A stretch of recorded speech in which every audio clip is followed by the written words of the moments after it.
பிரியமானவர்களே,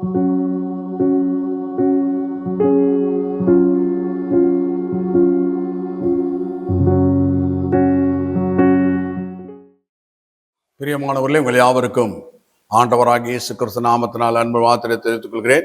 கர்த்தர் தாமே உங்கள் ஒருத்தனுடைய நினைவு ஆர்வம் நடத்துவராக. இன்றைக்கு நாம் தியானிக்க போகிறதான காரியம் என்ன என்றால், பிதாவுடைய சித்தத்தை குறித்து நாம் தியானிக்க போகிறோம். லூக்கா 6ஆம் அதிகாரம் 40வது வசனத்தை வாசிக்கும் பொழுது, தேறினவனும் எவனும் தன் குருவை போல இருப்பான் என்று சொல்லி பார்க்கிறோம். அப்போ தேறினவனாக இருந்தால்தான் குருவை போல மாற முடியும். அப்போ ஒரு தேறினவராக மாற வேண்டும் குருவை போல என்றால், குருவை பற்றி அறியாமல் குருவை போல தேர்ந்தவர்களாக நாம் இருக்க முடியாது. அப்ப குருவை பற்றி நாம் அறிந்திருந்தால் தான் தேர்ந்தவர்களாக நாம் மாற முடியும். பிலிப்பியர் 2ஆம் அதிகாரம் 5வது வசனத்தை வாசிக்கும் போது, கிறிஸ்து இயேசுவில் இருந்த சிந்தையே உங்களிலும் இருக்க கடவுது என்று சொல்லி பார்க்கணும். கிறிஸ்து இயேசுவில் இருந்த சிந்தையே உங்களிலும் இருக்க கடவுது. ஒருடைய சிந்தையில் என்ன இருக்கிறது என்று எப்படி அறிய முடியும் என்று பரிசுத்த வேதாகமம் சொல்லுகிறதை குறித்து பார்க்கும்போது, ஒருடைய சிந்தையிலே என்ன இருக்கிறது என்பதை எப்படி அறிய முடியும் என்று சொல்லி பரிசுத்த வேதாகமத்தான் நமக்கு கற்றுக் கொடுக்கிறது. மத்திய 12ஆம் அதிகாரம் 34ஆம் வசனம் சொல்கிறது, இருதயத்தின் நிறைவினாலே வாய் பேசும் என்று சொல்லி பார்க்கிறோம். அப்போ மனிதர் பேசுகிறத வைத்துத்தான் அவர்களுக்குள்ள என்ன இருக்கிறது என்பதை அறிய முடியும். ஒருத்தர் என்ன பேசுறாங்களோ அந்த பேசுறத வச்சுதான் அவங்களுக்குள்ள என்ன இருக்கிறது என்பதை நாம் அறிய முடியும்.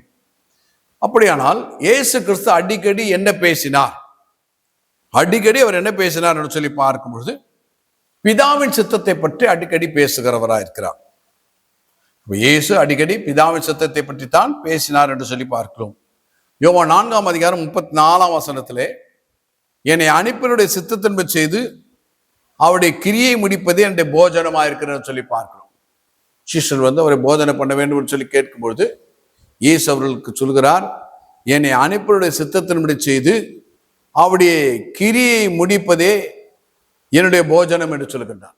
அப்போ பிதாவுடைய சித்தத்தை செய்வதையே தன்னுடைய போஜனமாக நினைத்துக் கொண்டிருக்கிறார் கர்த்தராகிய இயேசு கிறிஸ்து. ஆகினாலே அவர் பேசினதை வைத்து நாம் பார்க்கும்போது அவர் உள்ளுக்குள்ளே என்ன நோக்கம் இருந்தது என்றால், பிதாவுடைய சித்தத்தை செய்ய வேண்டும்.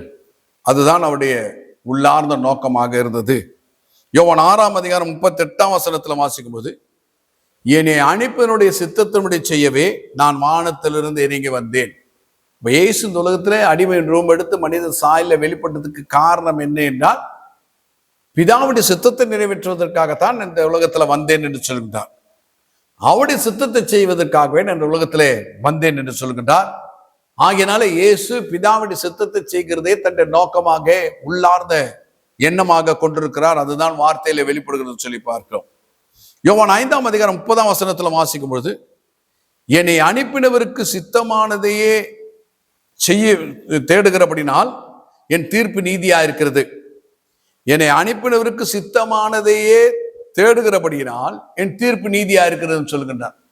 அப்போ இயேசு அவருக்குள்ள கொண்டிருந்த எண்ணம் என்னென்றால், தேவனுடைய சித்தத்தை செய்ய வேண்டும் என்பதையே தன்னுடைய நோக்கமாக கொண்டிருந்தார். ஆகையினால தான் அவர் மரிக்கிறதுக்கு முன்பதாக கெத்செமனே தோட்டத்திலே ஜெபிக்கும் பொழுது என்ன ஜெபிக்கிறார்? இந்த பாத்திரம் என்னை விட்டு நீங்க கூடுமானால் நீங்கட்டும், ஆயினும் என்னுடைய சித்தத்தின்படி அல்ல உம்முடைய சித்தத்தின்படி ஆக கடவுது என்று சொல்லி ஒப்பு கொடுத்து ஜெபிக்கிறார். அப்போ தேவனுடைய சித்தம் நடைபெற வேண்டும் என்பதை நோக்கமாக கொண்டிருக்கிறார். அவருடைய சித்தத்தை செய்வதைத்தான் தன்னுடைய நோக்கமாக கொண்டிருக்கிறார். ஆகையினால் தான் அவருடைய வாயின் வார்த்தைகள் எல்லாம் இப்படி வெளிப்பட்டது என்று சொல்லி பார்க்கிறோம். மத்திய 6ஆம் அதிகாரம் 10ஆம் வசனத்துல கூட நமக்கு கற்றுக் கொடுக்கும் போது, உம்முடைய ராஜ்யம் வருவதாக, உம்முடைய சித்தம் பரமண்டலத்துல செய்யப்படுவது போல பூமியிலும் செய்யப்படுவதாக என்று சொல்லி நமக்கு ஜெபிக்க கற்றுக் கொடுக்கிறார். அப்போ தேவனுடைய சித்தம் பரலோகத்தில் செய்யப்படுவது போல இந்த பூமியில செய்யப்பட வேண்டும் என்று சொல்லி ஜெபிக்க நமக்கு கற்றுக் கொடுத்திருக்கிறார். அவருடைய ராஜ்யம் இந்த பூமியில வர வேண்டும் என்று சொல்லி ஜெபிக்கும்படியாக கற்றுக் கொடுத்திருக்கிறார். இது ரெண்டும் நாம புரிந்து கொண்டு ஜெபிக்கிறவர்களாக இருக்க வேண்டும். தேவனுடைய ராஜ்யம் நம்முடைய மத்தியில வரணும். அப்ப தேவனுடைய ராஜ்யம் என்றால் என்ன என்று சொல்லி பார்க்கும் பொழுது, தேவனுடைய விரல்களினால நம்ம பிசாசுகளை துரத்துகிறபடினால தேவனுடைய ராஜ்யங்கள் மத்தியில வந்திருக்கிறது சொல்லி கர்த்தராகிய இயேசு சொல்றார்.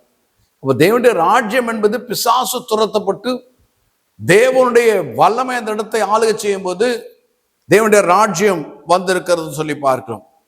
இரண்டாவதாக தேவனுடைய ராஜ்யம் என்ன என்று சொல்லி வேத வசனத்தை பார்க்கும் பொழுது, தேவனுடைய ராஜ்யம் புசிப்பும் குடிப்பும் அல்ல, அது நீதியும் சமாதானமும் பரிசுத்தாவினால் உண்டாகிற சந்தோஷமா இருக்குன்னு சொல்லி இருக்கிறதுனாலே, பரிசுத்தாவினால் உண்டாகிற சந்தோஷத்தினால நானும் நிரப்பப்படணும், உலகத்திற்க மக்கள் எல்லாம் நிரப்பப்பட வேண்டும் என்று சொல்றதான வாஞ்சையும் விருப்பமும் ஜப தாகம் நமக்குள்ள இருக்க வேண்டும் பிரியமானவர்களே.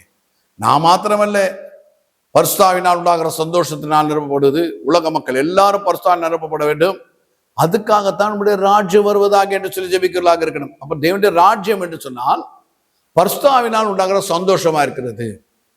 இயேசு கிறிஸ்து நாமத்துல பிசாசுல துரத்தப்பட்டு தேவனுடைய வல்லமை அந்த இடத்தை ஆளுகை செய்கிறதா இருக்கிறது.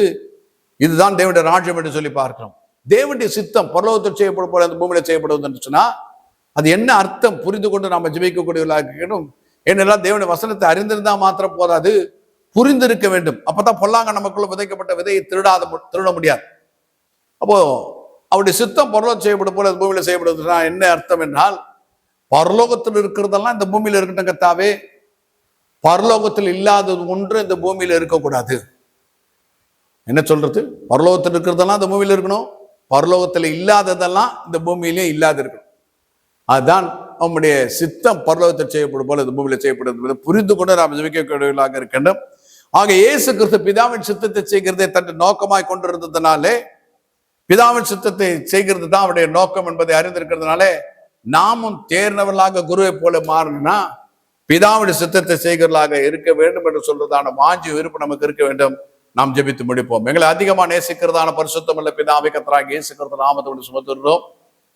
கர்த்தராகிய இயேசு கிறிஸ்துவுடைய சித்தத்தை செய்கிறதை தன் நோக்கமாய் கொண்டிருந்ததுனால நாங்களும் கூட உங்களுடைய சித்தத்தை செய்கிறதாகவும் உங்களுடைய சித்தங்களை வாழ்க்கையில நிறைவேறும் என்றதான வாஞ்சியோடு கூட இந்த உலகத்துல ஆண்டவரே எல்லா காரியங்களையும் நடப்பி எங்களுக்கு கிருபை தரும்படியாய் கர்த்தராகிய இயேசு கிறிஸ்து நாமத்தை ஜெபிக்கிறோம் பரிசுத்தமுள்ள பிதாவே, ஆமென்.